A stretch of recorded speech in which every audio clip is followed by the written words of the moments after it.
This is the Deering Acting Studio Podcast, where we discuss the connection between life and acting. Alrighty, welcome back, everybody, to the Deering Acting Studio Podcast. I am Matthew Deering, here with the boys, Mr. Brian Sweeney and Joey Sweeney. What's going on, gentlemen? Hello.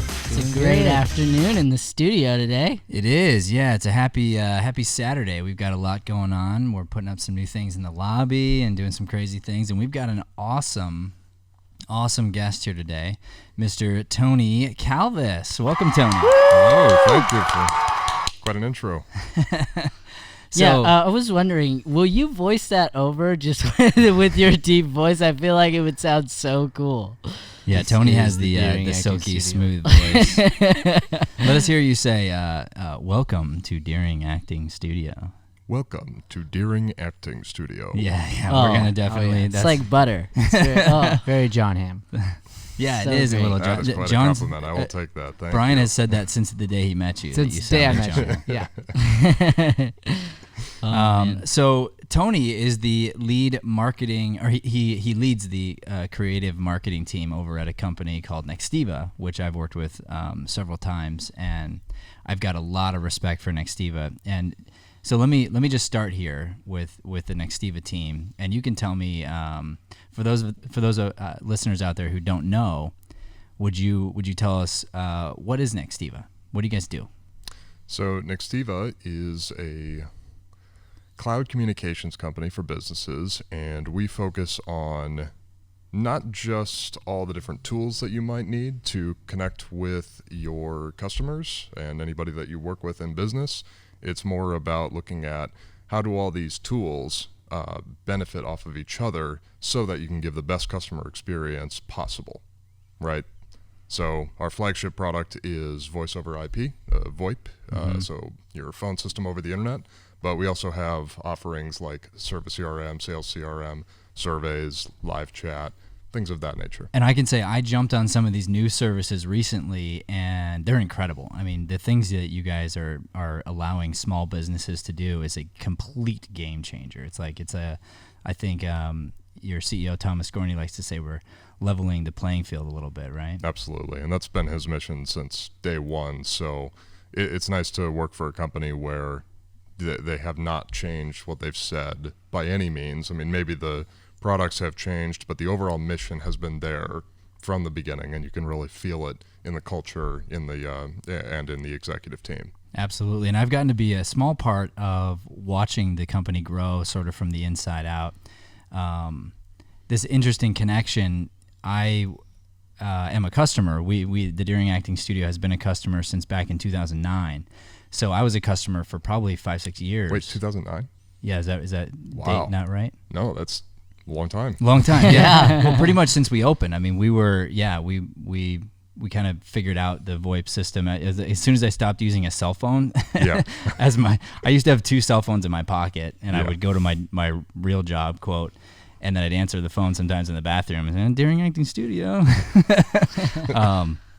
And so once we grew up and we had a real business phone, this was the first company we used, and we've never gone back. So I'm a big Nextiva fan. But what's interesting is then I got a chance to come in there and work with you guys, and then I don't really know anything about your business, which I ended up finding to be an advantage in helping out, because I was able to go to Thomas and say, hey, what's cool is because I don't know what I don't know, if you can explain it to me and I can understand, Mr. Layperson here, and I am your customer, then hey, we're onto something. And our sort of relationship sort of took off from there. Yeah. No, you spend 10 minutes with Thomas Gorney and you feel like you did a 2-hour workout at the gym. I mean, it's... Yeah, exactly. It's incredible the way his mind thinks. It's so awesome. I feel just honored and privileged to be in the room with that guy. And you're right, it's a workout. And when we're doing the NextCon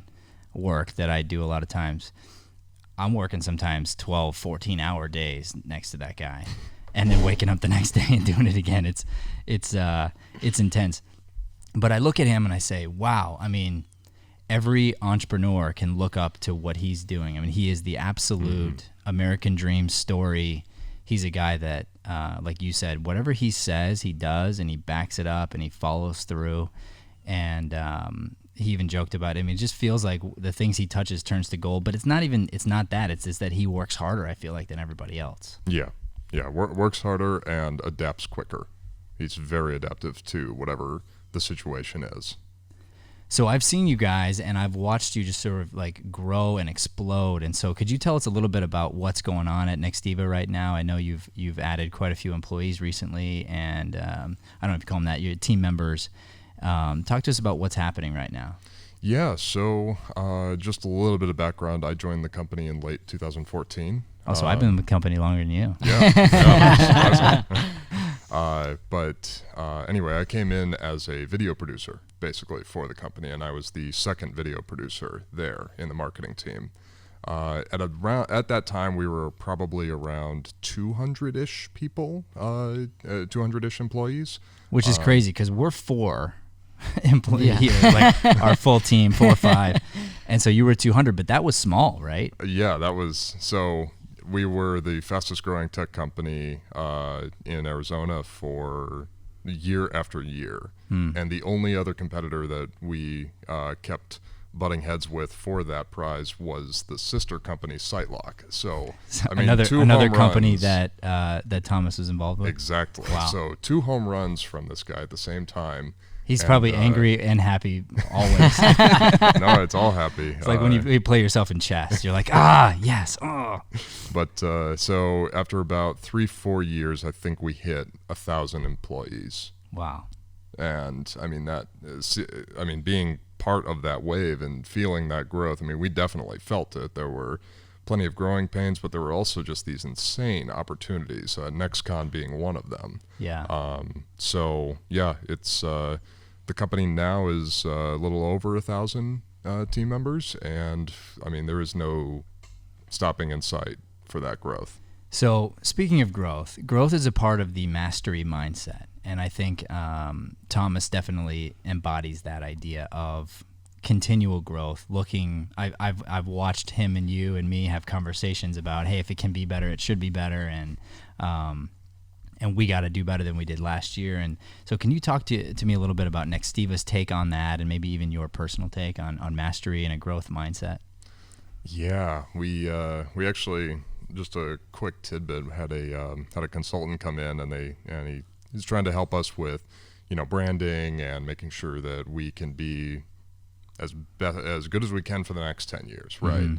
Mm-hmm. And one of his topics was, how often do you guys praise the wins? And we all just kind of laughed, like, why would you praise the wins? I mean, it's always a loss. It's always something that we can improve. Yeah. And that mindset can feel like a lot of struggle, but at the same time, the purpose of Nextiva is so strong that we don't typically feel that pain, right? It's always this, every day we look back at what we did yesterday and we say, you know what, maybe this was good, maybe we hit our number or whatever, but how do we make that number bigger? And how do we make our customers love us even more than they did yesterday? So that constant pursuit you'll feel that anywhere you walk in the office. Well, it's the joy. I mean, my opinion on life in general is when you're going after the progress and not the destination, and you live in the state of progression, that's where happiness is. Mm-hmm. I mean, that's when you're at your peak state, is when you're moving forward and progressing. Yeah. Matt, you had a cool way of putting that like a while back, the celebrate, learn, grow. You remember that? Yeah. It's just that idea of like you're celebrating something and then you learn from it and you grow from it. And like you're still having those little celebrations, but then it's all about learning and then growing. Because if you just celebrate and stay stagnant, nothing happens, right? We don't get anywhere. But yeah, that just came to my mind. It's funny. You could almost consider me a consultant of sorts when I come in there and work with you guys. And I've had the exact same conversation with Thomas when I've said, hey, make sure you're celebrating the little things. Because you really need to do that. Yeah, I believe in say, hey, let's celebrate what we've done. We do need to have a quick celebration and say, hey, good job. Like, look where we were and where we are. Awesome. But then immediately you decide to grow and how can we get better? Does that remind you of anything, Joey? Oh yeah, just about every day. It's any project. It's like, oh, that's so great that video got out, but why is that logo there? Like certain things where you do that. Like you practice what you preach. You celebrate almost everything we do here, and that's pretty cool. Like castings, whatever. But immediately you're looking for that, how can we get better next time? And honestly, that's frustrating sometimes. But well, it's it's funny. I was going to tell you, we were talking earlier. So the whole reason, I should talk about this really quick. The whole reason we're having a podcast right now is Tony volunteered to help us out with some of what we got going on over here. So he's going to take a look at, he is a production master. I can say that about you. You really are. High praise. Thank you. And so speaking of growth, we're looking for ways that we can improve. So we like what we're doing, and we're going, hey, how can we get better? And so reached out to you. You volunteered to come down. And so the reason we're having a podcast is Tony didn't just say, cool, let's have a meeting. He sent over and said, hey, you should create an agenda for our meeting so that we don't waste time, which I loved. I loved that idea. And I'm like, dang, that's awesome. Hold me accountable. So then it took me about 45 minutes to figure out what would be cool to do during our meeting and really show you what we do. And I had the idea, let's do a podcast. Like, why not? Because we do that all the time. So that's the reason we're here. I have to say that was a very thorough agenda. I was not anticipating. It was great. Yeah. Well, here's the deal. It was because your letter to me with your signature at the bottom, I was like, this is awesome. I'm going to have to create an agenda for this guy. What's funny is he pulled me aside and he was like, hey, check this out. And I was like, okay, cool. And he was like, look at this email that Tony sent. He was like, look how professional this is. It has his logo on it. He was like, we need to be doing that. It's so funny because I can't receive an email without dissecting it like that. It's like if I love it or hate it, I bring the team in and I go, hey, why do I hate this? Tell me why I love this email. I love doing that kind of stuff. That's Or even if an email catches my attention and I'm like, oh, why did I open that? I'm curious to know why I opened this. And then I'm like, hey, guy, come in here. Let's look at this email and figure out why I opened it. Yeah. So I did take a peek here at your website, which is your pretty face here staring back at us. And going on to what we're talking about here, you just have the word onward. Talk to me about that. So that pretty much is that's a single word that can sum up a lot of what we've already talked about just in this 5 minutes here. To me, always moving onward, whether it's good or bad. Yeah. Whether you've had just the worst day possible. You lose your girlfriend, you got in a car accident, you whatever. Just the fact that as long as you are breathing and you can take one more step. Yeah. That's the most important thing that you can bring into your life. I've had a mentor talk to me about the idea of really striving to not get too high or too low. Yes. Right? Finding that perfect balance. Yeah. And I think of it as when you're hiking, you should try to find a rhythm where the hard parts versus the easy parts, you're always going the same speed, right? Yeah. So you should find that cadence where you can really toughen up to get through the hard parts in the same pace as you would, and then you can relax on the lighter parts and not overstress yourself on those on those areas. But then at the same time, when we're experiencing that victory and we're celebrating, we're having a good moment. I believe in this concept that I have failed at so many times because it's so hard to do, which is to plant while you're harvesting. Yes. Like when times are good and things are rolling in and you're feeling great, to be putting out those sales calls or putting out, like for us, another audition or something, like going after the next client when you've got 4 and you feel overwhelmed. You forget what it's like to be barren. And if you're not careful, you don't grow and you go backward to whatever your average was. Yeah. So something in my personal life that I try to apply to that type of situation is I'm a big believer that conflict provides the energy to grow. So if you think of, and I mean this applies to my film set days, basically if there's no conflict in the scene, there is no opportunity for either of the characters to grow in the story. There's no opportunity for the story to grow. So you bringing that into your personal life, if you have too many clients and you're finding that it's overwhelming and it's tough on family life and your clients are not having the best experience, that conflict is exactly what's put you in a place to then say, how do I make this better? How do I change a few little knobs here and there so that my customers are happy, my family is happy, I'm happy? Yeah. And then you go on to the next conflict. I love that. Brian, you have a similar... I was about to say that. Right? Oh, yeah. So crazy. So Brian goes out and he speaks to kids and he tells them a little bit about his story and just tries to inspire the kids. And he came up with this really great analogy. Do you remember this? Which one? About the movie? Yeah, the movie. Oh, yes, yeah. yes. So It's just cool came to me because one it's similar morning. to what you just said, but it's really tailored for kids, and I love the simplicity of this. Go ahead. So I was like praying about what to do in that morning, and I swear it just came to me.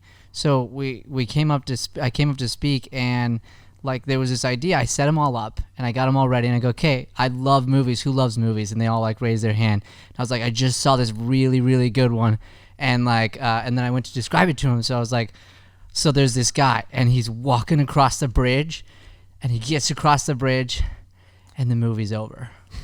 And just everybody goes so quiet, like just silent, and they're just like looking at each other. Like I was like, does that sound like a great movie to go see? Like nothing happens, no conflict, but he gets to the other side of the bridge. It's awesome, right? And they were like, no, and they started like shouting, like, I don't like it. And the idea was just like the conflicts, the struggles, the pain. That's what we enjoy watching because that's what makes us who we are. Yes. Like that's what's interesting about us. Yeah, no, that sums it up perfectly. And that's why sometimes you can actually end up feeling bad for people who have too much, have it too cushy because they don't have anything to go up against, and that's the exciting part of life. Yeah. Like in my happiest times, I'm like angry that I don't have conflict, right? Yeah, right. You're almost scared, right? Because you know the next one's around the corner. So, Tony, I can see why you're such a good fit over at Nextiva, because it says here right on your website, if you need someone with experience from big business and passion for small, let's go onward. And thank you. And that's crazy because we're small, and you saw our mission, vision, values, and you said, hey, what's this? And you asked me about it, and you're like, hey, I like this. Let me come in and help. And I just so appreciate that you have the same mindset as Thomas. Like, you back up what you say, and I think that's really Nextiva's thing too, right? Yeah, no, I mean, for myself and for Nextiva, we love doing cool SHIT, but it's always about building things and building things that not only are we proud of, but also find our customers find value in. The people that I work with find value in. So that's so fulfilling. It's fulfilling every day because we get to do some awesome stuff. Yeah, absolutely. So so we got into the topic of movies here and production, and so you, as I mentioned, are a production master, which is why Nextiva grabbed you. Do you remember when we met? Yes. I don't remember the date. Do you remember the date? It was a long time ago. I don't. I was trying to think if I was in college still. I might have just been out. It was this building, I think. Yes. Maybe. So it was just redesigned right, different. Yeah. We were in the back. It was corner, because he Yeah. came back into the back office in the sweaty hot office. So you were just graduated from college at the It time? must have been. Okay. Yeah, because were- I did a lot of data work for you, and that's Yeah, kind of you were what I was recommending these doing. big, massive hard drives for us and different things that we don't have to use anymore thanks to technology. Yep. But yeah, so we met in that way. But tapping into a lot of our clients and listeners are very attracted to the personal development side of things. But we do have a lot of actors out there as well. So when you were casting or even are casting now, because I know you run commercials and different ads and things through Nextiva, and you've got a hand in that. What are you guys looking for? What are the qualities of a performance? You can give any kind of hints or tips. Oh boy. So first off, I find one of the most valuable people to hire on a film set is the casting director. They know what they're looking for. They know to sort through. I mean, the amount of time that it saves you to sort through the, actors that show up, they didn't memorize the lines, they didn't even read the lines, and they sit down and they say, hey, can you give me just like 3 minutes so that I can look this over? Yeah. It's like, okay, well, this is done. I'm so glad you said that. We spend a lot of time on our casting side of our business, Phoenix Casting, phoenixcasting.com. Anybody's looking for a casting director. Actually, it's phxcasting.com. I apologize. But yeah, it's an under... people don't really know exactly what the casting director does. And I always tell them that we are people gatherers. So when I look at the casting process, my philosophy is, let me bring in the best talent that there is. Let me narrow them down for you, and then let me help bring out the absolute best performance out of each person, so you can see them kind of at their best. And then I tell people, I don't make the decision though. At the end of the day, it's guys like Tony making the decision. So you don't need to kiss up to me. Yeah. Just allow me to help you give a good performance, please, and allow me to help ease your nerves in the room. That's my goal. Yeah, and I would say that for casting for me, I look at it in sort of 3 stages, basically. After I receive, a list of headshots from the casting director, that's when you start bringing them in to do their casting sessions. And so the first thing you normally read with the actor, whatever they're casting for, and you look at, number one, how invested are they in their craft? Not even in the script, right? Because the script, they just got it. It's not fair to judge them and have them feel like, oh, I love this. This is a perfect story, all that. I just want to see that they are passionate about delivering the best experience or best performance that they can. How can you tell? What is the you get into instances where you start reading with them. You let them feel it through, and if you have to give lines back, then getting that cadence felt through. But then looking at even if I think they delivered it perfectly the first time, I'll give them a note and say, how would you do it if this character had a huge cortisol spike right beforehand, right? Yeah. So you just give them one tiny little direction, and you ask them, and you wait and see how well they took that direction. Yeah. Right.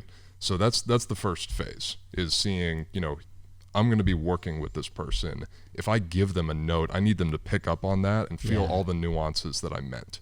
Right. I always think too that you can tell someone is very invested in their own craft when they want to learn more. Yes. So if an actor in a room this time, and it's not, it shouldn't be stupid questions that they already should know based on coming in, but something interesting like have you thought about this with the character, and maybe even after a read, would you like me to try it this way or that way? Would probably give you a hint that, hey, this person knows how to use a script. Yeah, and so after I've selected the actors that have passed that test, then you go into the chemistry reads, right? And that's where I find the most value in casting. It's not so much the individual giving their delivery of the lines. It's how well do they play off other people giving the lines of whoever else is acting in the scene with them. Or maybe even how well do they fit with the energy of the particular piece, because sometimes it's a solo read, right? Sure, yeah. And your voice and my voice would do well for 2 different pieces. Yeah, absolutely. So, but I guess I don't think it's too fair to judge someone in a vacuum for the most part. I mean, there are times when you have to do it and you just try to get as far away from that as possible. So the chemistry reads offer a very simple solution to do that. And this is exactly how I've casted from, my thesis film in college all the way to now. Yeah. So yeah, that second phase is looking at the chemistry between one actor and the other. Maybe you're selecting for both. Maybe you already have one selected and you need the other person to work off of them really, really well. And that's where you start to really feel the magic between 2 people and their deliveries. I've had plenty of instances where I thought a guy was great, but as soon as you get into the chemistry read, somebody else worked out even better that I just kind of brought along because it wasn't bad. Yeah. So you learn a lot through the chemistry read. But after that and going into phase 3, it's really not so much looking at their performance. It's who are they?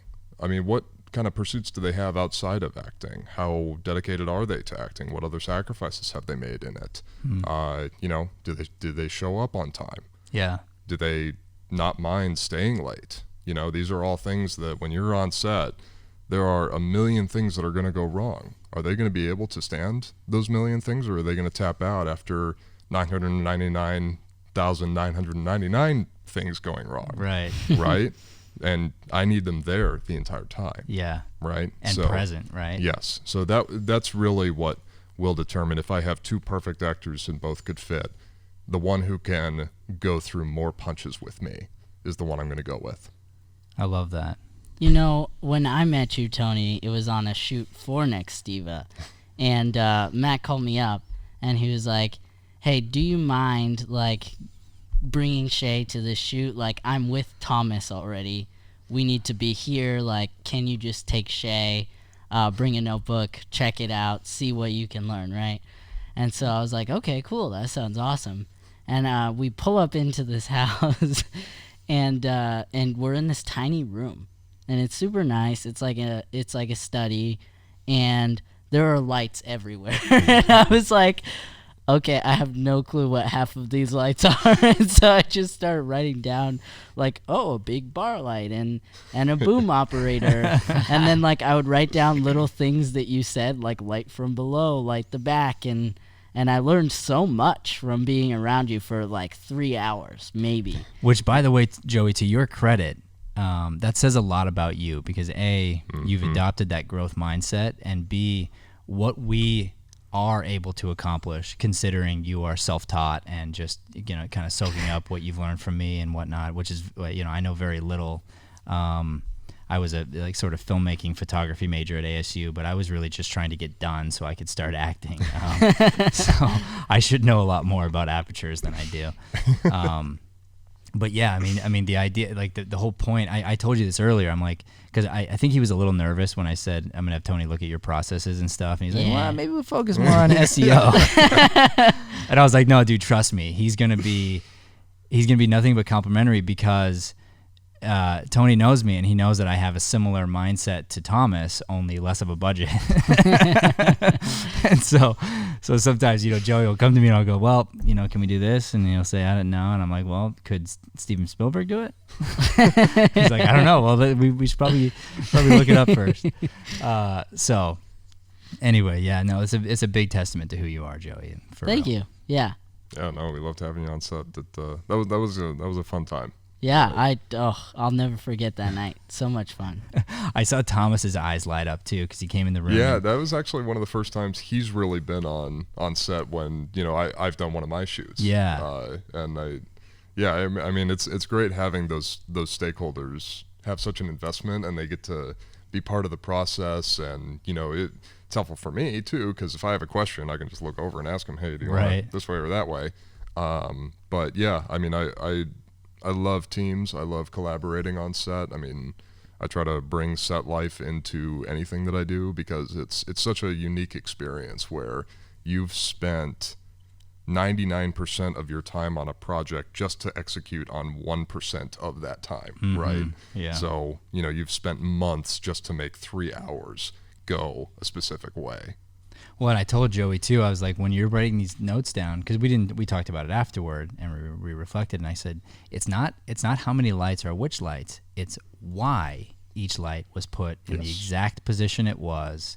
And that's why Tony was there 6-8 hours before everybody else to set up and manipulate just inches with these lights to make it look and feel a certain way. Yeah. And it did look amazing, by the way, phenomenal from the audience perspective, because I wasn't there that night. They left and I was here, so I hadn't seen any of it. I just heard things, and then being in the audience and watching it on the big screen at NextCon, it was so cool, hearing all the laughs and seeing it, and it was next level. I mean, the video was awesome. Has that video gone up on the website? Not yet, Not yet, okay. unfortunately. But Yeah. I have to tip my hat to Brian Roth, who was the director of photography on it, which is another role that I would say is critical to any production. Is that, you know, if you're directing actors, you need to make sure that someone is worried about everything else around them, right? And that's going to be your director of photography and perhaps a production designer, art director, all of those people. But in general, having good lighting, good sound, Yeah. so Big deal. So quick question based on that night. I know we got to wrap up. I noticed, so you had lavs, but you didn't, you used them as a backup to the boom audio. And I was like, oh man, I'm doing something wrong. I've been filming with lavs and using my boom as backup audio. Why did you do that? So there's a lot of different, the real answer is safety nets, right? Okay. So you want to make sure that you have as many different opportunities to save yourself if something goes wrong. You know, I personally prefer the audio that comes out of a boom mic, but I know a lot of people actually prefer the lavaliers and the mobility of that. So, you know, I don't claim to be too technically smart in the sound department, but you know, just from my hearing and what I like to listen to a voice from, you know, I go towards a shotgun mic. Cool. But That's awesome. It's good to get that answer. All right. Well, we have squeezed out quite a bit of knowledge from you, Tony. So thank you for joining us today. That's going to wrap our podcast here, special Saturday edition. Thank you to all of you who are listening, and we will see you next time. Have a deering day, everyone.